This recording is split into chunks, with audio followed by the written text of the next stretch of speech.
If you think that we are a disorganized mess now on the episodes we air, imagine how bad it was on the episode we did. I don't think that you don't even try to imagine it, because you will not like what you think. No.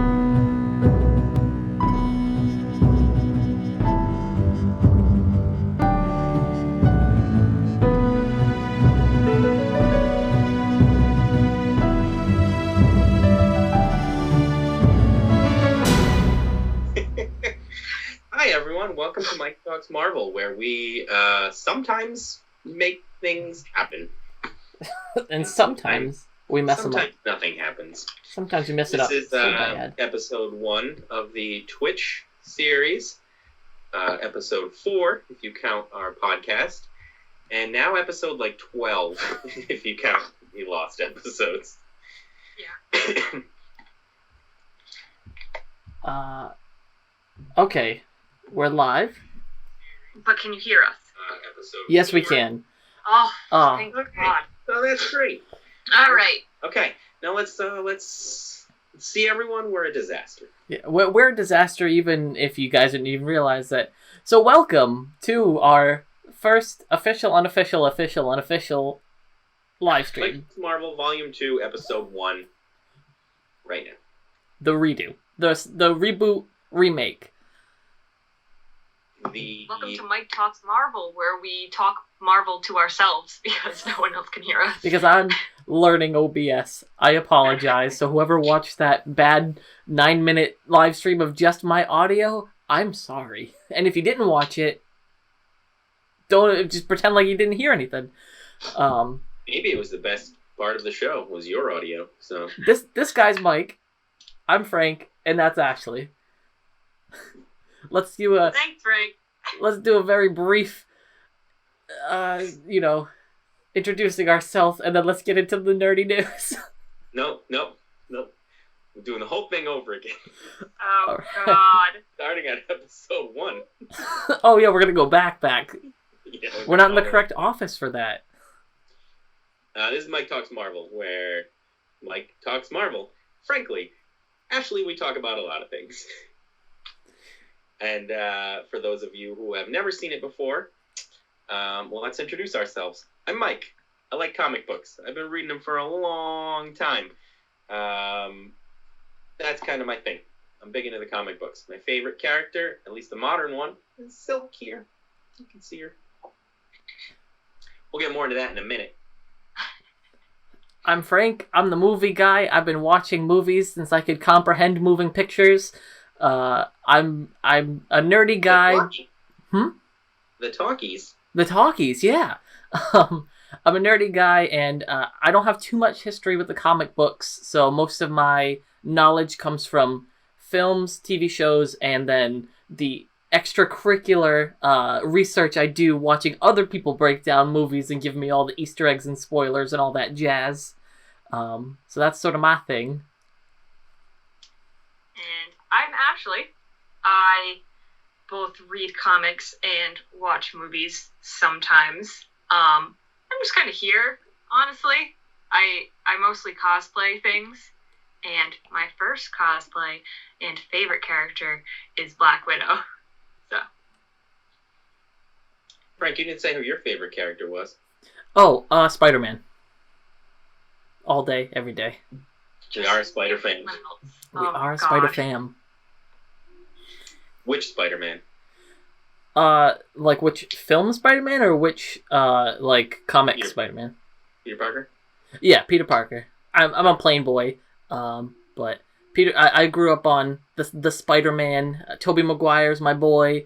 On Tobey Maguire. I was 48 when that movie came out. Listen, Spider-Man and X-Men were my 2 first ever superhero movies.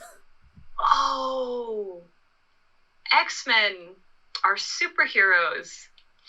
That's right.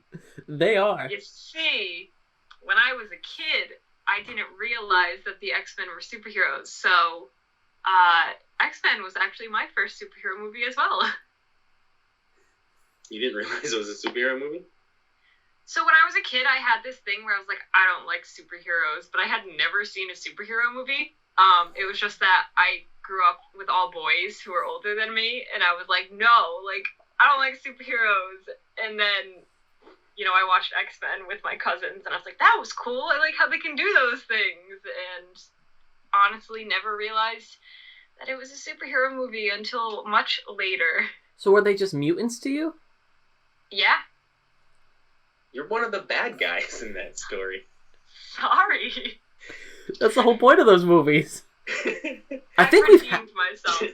I don't know if we had this exact conversation either. I think we've had this conversation. Okay. I don't know if it was a lost episode or a regular episode, but yeah. Who knows? See, my first Marvel movie, I think, was the 1980s Dolph Lundgren Punisher. Marvel. Because I did see Superman's before that. Because back then, you couldn't, like, if you didn't go to see the movie in the theater, you had to wait till it was on VHS. And, you know, I was a big comic book fan, and that was the first one where I was walking down the little VHS section of the store and said, oh my God, they made a movie of this? And I was so excited. And it's an awesome movie. You should watch it if you haven't. I think, yeah, I definitely have watched that one because my dad was a big Marvel guy, thus where my interest in Marvel came from. So I definitely have seen that, and then all the post-2000, like 1999, 2000 Marvel movies from there on, I saw the majority of them in theaters. There's a few exceptions that I haven't seen. You saw all 3 Blades in the theater? I think I only saw one of the Blade movies. Oh, ever? No, in theaters. Oh, okay. Were they R or PG-13? Because if there are, then I definitely only saw one. They were probably R then, but they probably would be PG-13 now. Yeah. But I was a little tyke, and I had to be like, Dad, let's go see the superhero film. Is that what you said exactly? Probably. I don't remember. You wearing your Spider-Man onesie? No, you joke, but when the Eric Bana Hulk movie came out, I went there in my glow-in-the-dark Hulk shirt, and I was like excited to see this movie. And you know, I left disappointed, and I was a kid. I was like, the Eric Bana Hulk movie? Yeah, I was like, this wasn't good. And I'm a kid. I usually like these things. I didn't like that. Even the kid critic. Yeah. When I went to see Spider-Man Far From Home, I was walking through the little mall area before the movie theater, and there was this little dude who was like 6 years old, wearing like 100% Spider-Man gear, and he was so excited, and he was like whipping people as they walked by. It made my day. That's why I got into comics, to see things like that. Absolutely. So we should tell everyone who's never listened to us before about Mike Talk Marvel history. Oh boy. Which we have told them about twice already. Several times. It wasn't recorded. So Mike Talks Marvel had 3 podcast episodes where in those episodes we pled with the higher-ups at Marvel, mainly CB, to redo another Silk solo series. And 3 months after the 3rd episode, maybe 2 months after the 3rd episode, Marvel announced that they were indeed going to make a Silk solo series.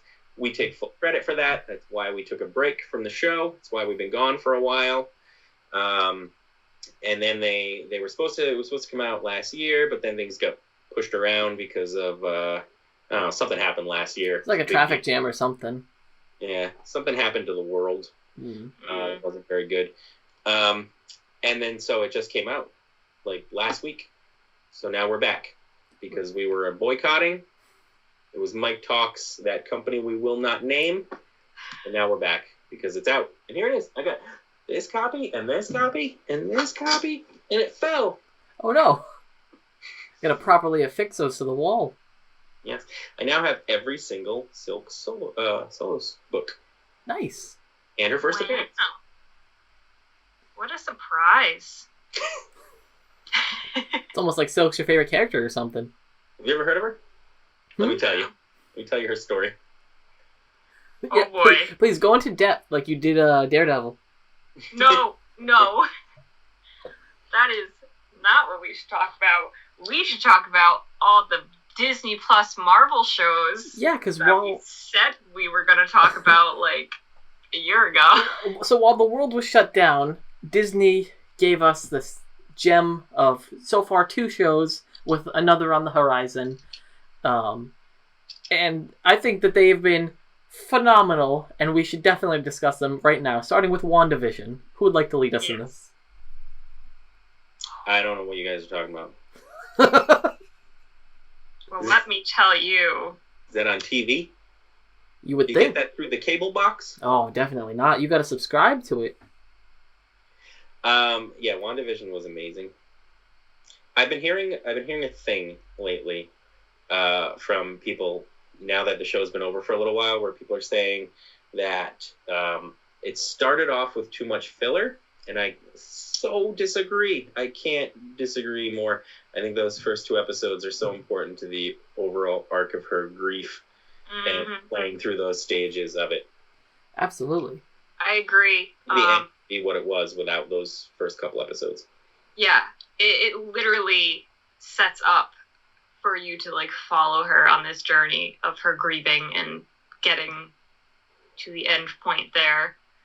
So, and I feel like if it didn't have those first couple of episodes, it would have been harder to like go along for the ride for some people, I think. Well, those 2 episodes were very old school sitcom-y, and those 2 episodes were the denial section of her grief, where comical and... Fun fact, did you know that Kevin Feige, right? Mm-hmm. He had lunch with Dick Van Dyke to talk about what the like Dick Van Dyke show used to be like, because that first episode is supposed to be like right. That. He was a consultant on the show. They had lunch together so that he could get an idea of what it used to be like. That's cool. Yeah. The more you know. Yeah, it shows how much they poured through every decade of sitcom that they tried to emulate, which they so lovingly and perfectly did recapture the feeling of every style of show that they aimed for. And definitely the first 2 episodes, I like that they dropped the first 2 on the first day, because it had just enough little hooks where you're like, I need to know more.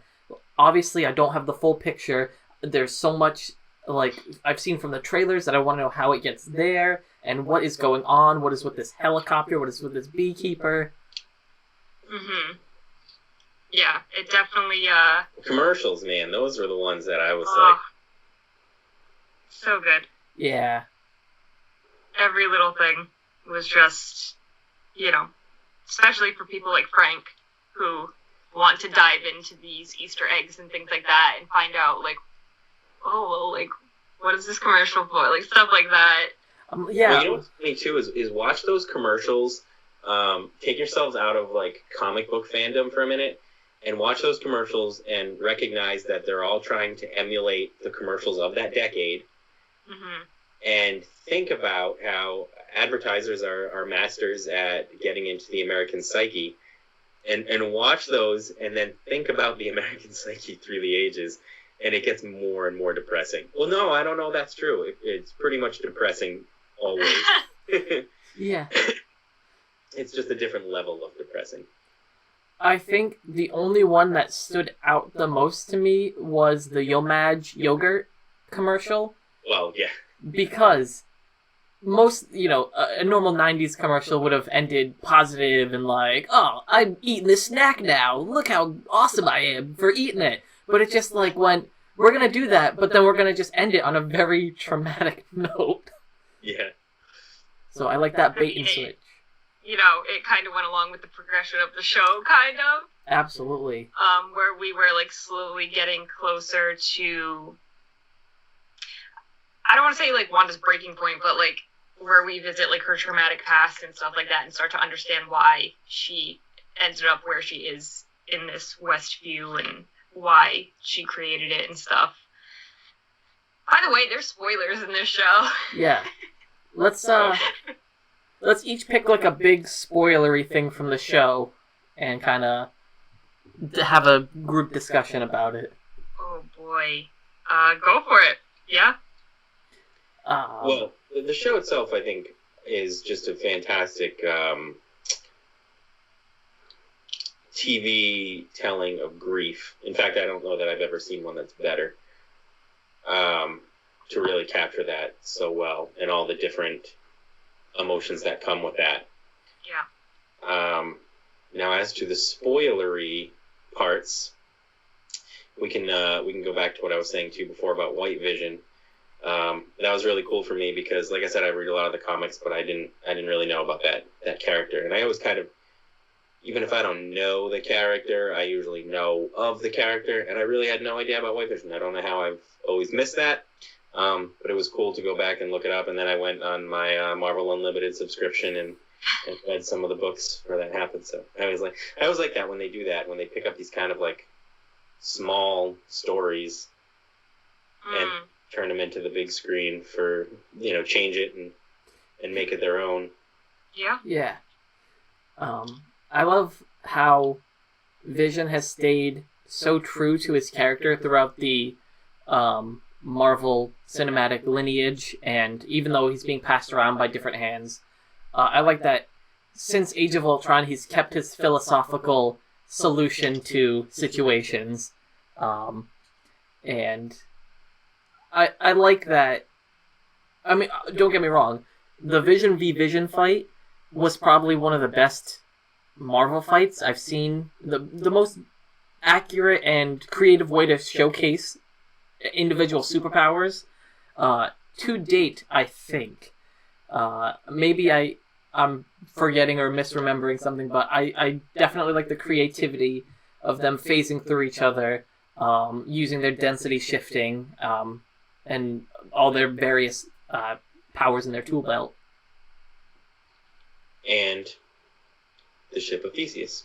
Ship of Theseus, yes, which I did know prior to this viewing experience. I knew of that, and I was like, oh, hey, I know that philosophy. Ashley? I was happy to see Vision. That is, that's kind of how I am. I was like, oh my god, I'm so happy to see Wanda and Vision again. And honestly, that's the extent of, like, Vision for me in that show. Like, I was just like, oh, it's so good to see him. Like, he's so awesome. I love him. But then, like, with Wanda, I definitely went along for the ride with, like, her feelings and her emotions, and, it like, hit hard, and just watching her past and all of that stuff, it was, like, she's such a strong character, and, like, in a way, it's almost inspirational, even though she's a fictional superhero. It's like she's a fictional superhero, but she has been through things and loss that, people can go through in the real world. So, I guess for me, this show, it was almost like hopeful in a way. Because, she did go through her grieving, and, who knows if she's, how psychotic she's going to be in the next movie, but, like, she's doing great. It's fine. She went through the stages of grief, and it's all going to be fine. But, I don't know. She's tough. She's strong, and I'm like, love that. Love to see that. So, I love the characters, but personally for me, it was like the emotions of the show that really had me. I, as a comic book fan, read House of M many years ago, and this sort of, I like that they played on it, but they did it their own way with their own style, and I think a lot of people when they brought in Evan Peters, yes, mm-hmm. yeah, when they brought in him to play Quicksilver, really thought it was going to get into that whole no more mutants stuff. And I'm glad they didn't. I do think that was the one part of the show where I don't know. They brought him in, and you just felt like there was going to be more to it than some guy next door, you know? That part was a little disappointing for me. But I'm glad they didn't do the mutant thing yet, and I think that House of M could still be a real possibility later. Yeah. If progression continues the path it's going, and then mutants become involved in the story. Yeah, I would love to see mutants become involved in, you know, these shows and movies and stuff, since, you know, finally we're able to do that. But there I feel like there's so many ways it can go with mutants and stuff. So many different stories and stuff. And I really hope that at some point they don't just completely give up on the Inhumans just because they made a bad show. And it was a bad show. That was bad. But the Inhumans have had some really cool storylines in the comics, and then when you have the mutants involved, and you have the Avengers, and you have the Inhumans, there's just a lot of problems that ensue that would be fun to see play out. That's what I love about the TV shows, is that they can kind of take these characters who are big name characters that people love, but not necessarily big enough to sell out a movie theater, and then explore those characters with a little more depth. I like the amount of time a show has to be able to go into a character. I feel like a lot of, like, as much as I love Infinity War and Endgame, you're trying to cram a lot of characters into 3 hours at most. And to have two to 5 characters that you're really exploring over the course of 6, 10, 9 episodes, it's nice to just kind of have that breather and just play in that world for a little bit and just get either a new perspective or a more fleshed out connection with these characters. Even if you already like them in the MCU, these little shows really make you like these characters more. And going off of that a little bit, I have a hard time with movies because I have a short attention span, and it's really hard for me to get through movies. Even if I'm enjoying the movie, sometimes I just shut off. And having the TV shows, like, I find that, like, I'm more invested almost. And I know it, like, can't be that for everything, but, like, just to bring up Falcon and Winter Soldier, every single week has left me like, oh my god, I can't wait for next week. And, like, you know, WandaVision, I was excited for the next episode, but I wasn't, like, hooked, like, oh, what's gonna happen next? Like, it was different. And I like the idea of having superhero shows. It's not something I ever considered before this, but I do like it for that reason of, you know, you have the breather in between, and you have more time to dwell on it and come up with your theories and whatnot. And I just, like, every time I watch an episode and it's good, I just start thinking about all those future shows they're going to have. Yeah. She-Hulk and, Kamala Khan, I can't wait. Yeah, especially, I mean, there's the show, I think there's one or two more shows coming out this year. Loki is coming out in July, June or July. One of those 2 months.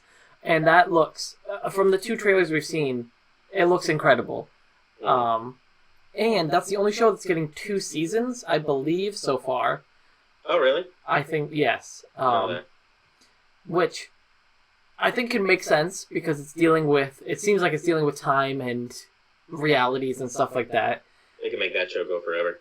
For sure. Mm-hmm. And even, like, I was excited for Hawkeye, the show, to come out, and now that you were seeing, like, production stills and all these little, like, tidbits of how Kate and Clint look, is just, like, getting me more hyped, on top of the fact that these first 2 shows have really, like, knocked it out of the park twice. Yeah. I haven't seen the stills of Keep it. Okay, I want to see that really bad. Yeah. Yeah, And I'm excited that they're, when they said Hawkeye at first, I was like, can we possibly be seeing Kate Bishop in a show? Because, like, so many people, not everybody reads comics, so they're like, Hawkeye, they think, Hawkeye, you can't see that, but he's there. But they don't know about Kate Bishop and him, like, taking her under his wing, and she's like a baby female Clint, and it's just fantastic. I know. She becomes so amazing at putting him in his place every issue. So that'll be really fun to watch. Yeah. I know people were worried when I think Endgame came out and Hawkeye was like teaching his daughter how to shoot. That they were like, oh, they're gonna omit the Kate Bishop character and put her characteristics on the daughter. That was the fear going around at the time, and I'm glad that they're actually sticking to the characters and not just taking some things from one person and throwing it on another. I like, actually from the source material to screen. Well, I agree that Kate Bishop is the way to go. But they could have just taken his daughter and turned her into Kate Bishop's personality and just be a different name, right? Right. True. But I was worried that they were going to be like, this is the next Kate Bishop without giving Kate Bishop a fair shot. Yeah, that's fair. Yeah. It would be like if they, they made Peter Parker meet a friend at school named Jesse Owens and she becomes Silk. I would be so mad. Yeah, yes. See? Okay. Do we... Where's her show? Come on, Sony. Honestly. I think way back when they were talking about working with a female Spider-Verse either series or movie. I'm not 100%. Yeah, I think it's A-Force. Yeah. Yeah. Did you hear? And they talked about her having a show, too. Okay. Yeah. So it was someone weird. It was like Silver Sable, maybe. Oh, like Black Cat and Silver Sable? Oh, that's right. It was Black Cat and Silver Sable. But then there was also a Silk that they were going to do. Did you hear Sony's deal with not Disney Plus? No. Sony is going to be, I don't know when, but releasing movies on Netflix. Okay. Which I believe includes the Spider-Man movies, which I think is going to be a travesty. And maybe they'll course correct, because I think splitting up especially just the Spider-Man movies from Disney Plus, even if you don't put the Miles Morales Spider-Verse film on Disney Plus, I understand you want to keep your profit, but the Tom Holland Spider-Man is so connected to the MCU that to break it away from it, just to put it on another platform, is kind of lousy. Yeah, I recently just watched all the Marvel movies in timeline order, and so after Civil War, I just bought Homecoming, and then after Endgame, I bought Far From Home, just so I could watch those in the timeline too. Worth it. Good. I don't care what Sony does because I own them. That's true. You own them now. They're property of Mike Talks Marvel. That's right. I own the characters too. That's how it works. No more little Cindy Moon cameos in the classroom. Silk is the main star of the movie now. Peter Parker, sit down. Yeah. I agree with this.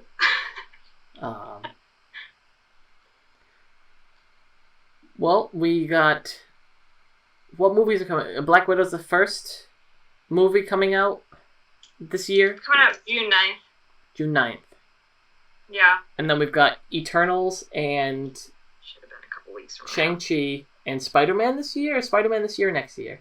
Wait, that's all this year? I believe so. I thought Eternals wasn't until next year. Oh, maybe it is next year. No, I might be wrong. I have some Eternal comic books. Yeah? Are you excited for that movie? For the Celestials. Are you excited for Eternals? For what? Are you excited for Eternals?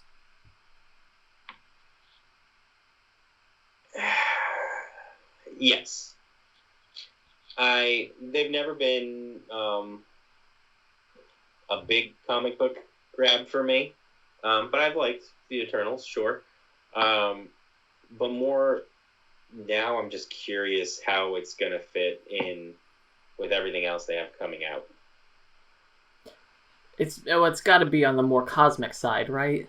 Yeah, of course, but I just don't see Black Widow, Shang-Chi, and Spider-Man, who all have been cosmic, sure, but none of them are known for being cosmic.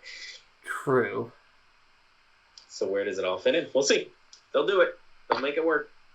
I mean, aside from my forever excitement for any Spider-Man project to exist, I think Black Widow and Shang-Chi are my two, most anticipated films of this year. Just because Ashley, I mean, of all people, has been waiting for this movie for forever. But 7 years. 7 years. I too have been waiting quite patiently for a Black Widow movie because I know it's just going to be awesome, and I'm excited to see where they take it and what part of her past or not so distant past we see. Maybe we'll see Budapest. Yes. I'm sure. No, we're gonna see Budapest. I read the book that I got for Christmas, and they talked about Budapest. I'm sure they show Budapest. They have to. And Shang-Chi... But that brings up the question, is Hawkeye going to be in it? Because of you and I remember Budapest very differently. Do you think they're going to have him in it? I don't know. Well, Taskmaster wields a bow and arrow in this movie. From the trailers, right? So he has to have gotten his skill set from the best archer in the Marvel Cinematic Universe. Right. Which is Hawkeye. And that could have happened off screen, but fingers crossed. No. I think at the bare minimum, we will get a reference, maybe not full-on mention of name, but imply.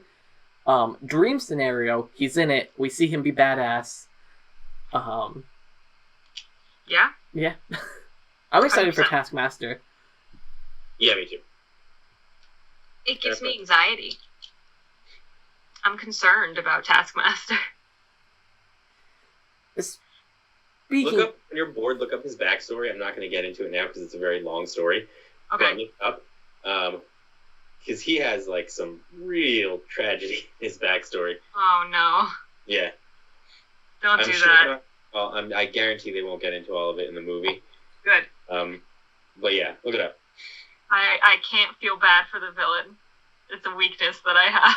Well, on that note, so far in the MCU specifically, including the 2 TV shows that we have now completed and mostly completed, who is your favorite villain still alive in the MCU?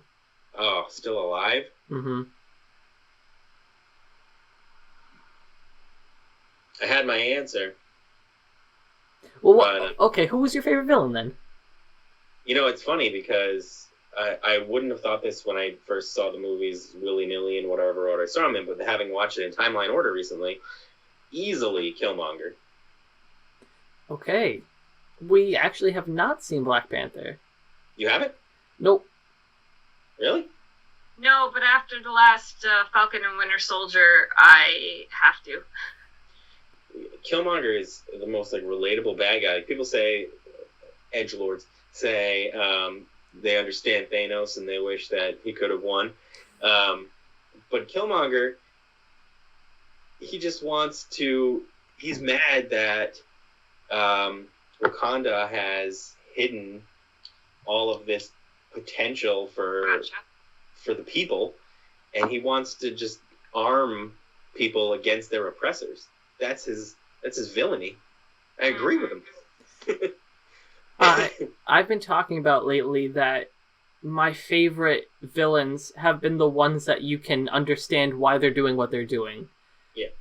And to not get into too spoilery too spoilery territory this week, because next week we'll get more into Falcon and Winter Soldier, but Zemo has been...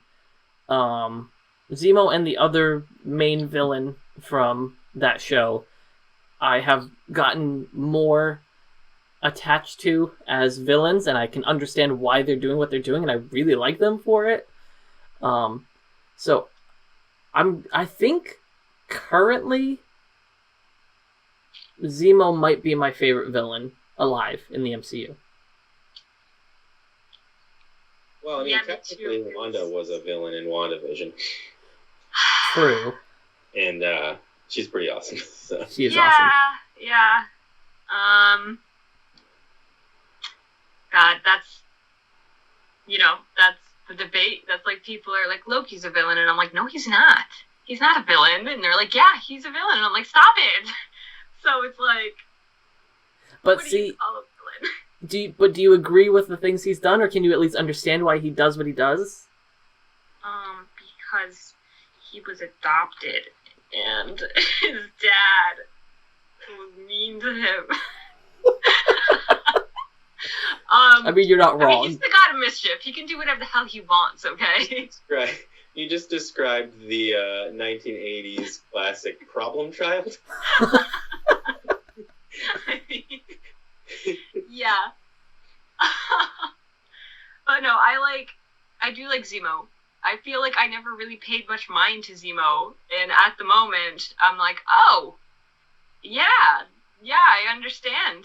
I get why he's doing this. I love, in Civil War, how you spend this whole movie thinking that, he's just the bad guy doing things, I'm just the bad guy.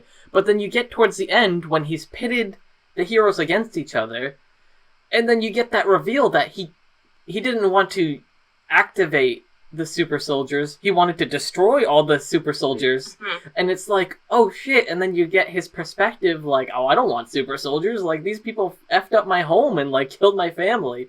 Like, they're the reason why bad stuff happens. Literally all the bad things happened once superheroes existed. Right. And but what I like about him is that, like,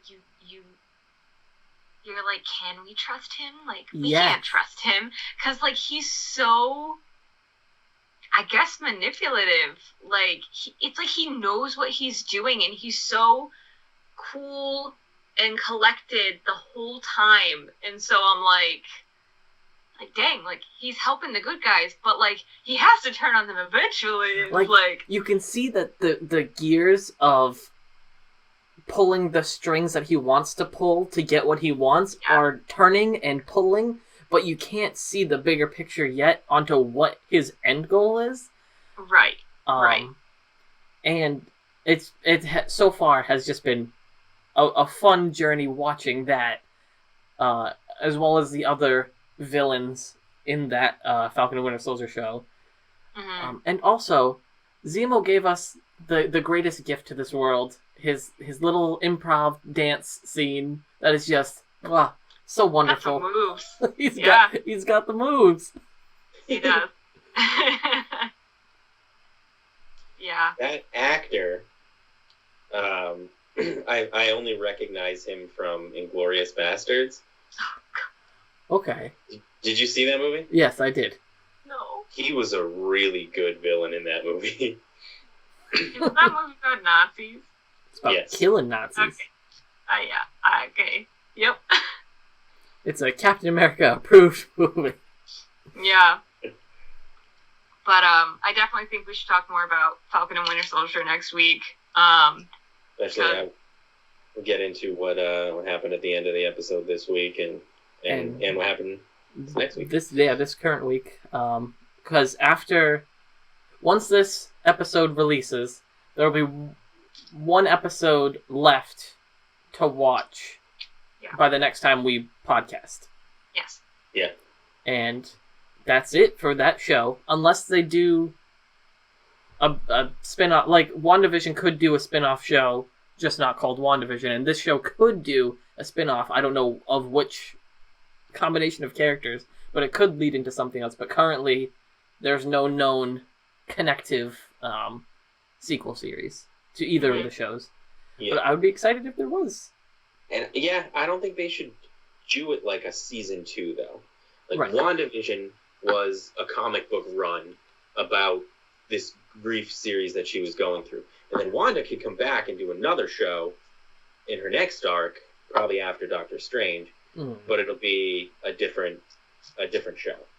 Yeah, different tone, different writers. arc. Yeah. Yeah. Just like in the old comic books.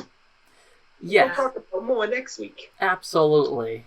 Yeah, I'm sounds gonna like a get plan. speech next week about how to become a comic book fan. How to avoid all those gatekeepers. And maybe next week we'll learn how to actually produce a well-made podcast / live stream. No, that'll never happen? That could never happen. All right. Is that part of our charm? It's who we are. It's something, all right. At our core. All right. Cool. Don't forget to subscribe and share and